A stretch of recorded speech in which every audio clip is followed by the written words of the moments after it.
I don't think it is an unhappy relationship. I think it's a complicated relationship, and I think that it has its ups and downs. Of course, one can say it's good that it's part of a debate, and the democratic process in that way works very well in the UK.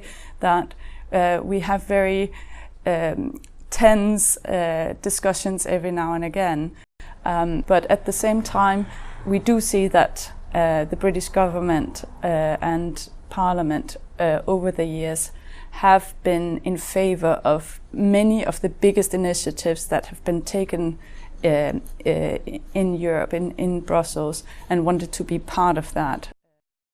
I wouldn't say that EU politics dominate national politics differently in the UK than compared to other European countries, but here we have seen a very different and very sceptical relationship with the EU, and that is different to a lot of the other member states.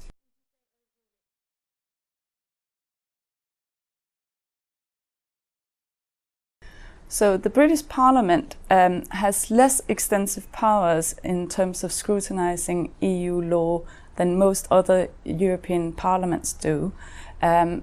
In a number of countries, the parliaments and their committees are able to influence their government's positions on specific policies or the overall agenda going forward.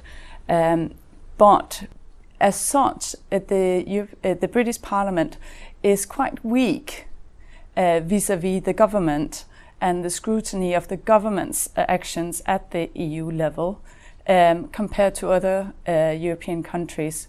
With the British Parliament, we see that it's more a reaction, so that committees are only able to scrutinise mainly with regards to things that have already been agreed in Brussels, and therefore not provide an input into government policies and positions when they go to negotiate in Brussels.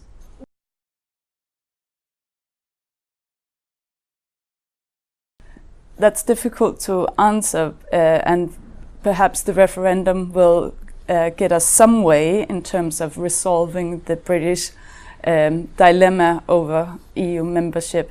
But I'm certain that EU membership, regardless of the outcome, is not something that will go away. But we should remember that Britain is not the only country that is, let's say, a critical member of the EU, and if Britain was to leave, those countries would probably feel that they are having to fight a tougher game in Brussels, because Britain is very outspoken about its priorities and which direction it would want to see Europe develop in.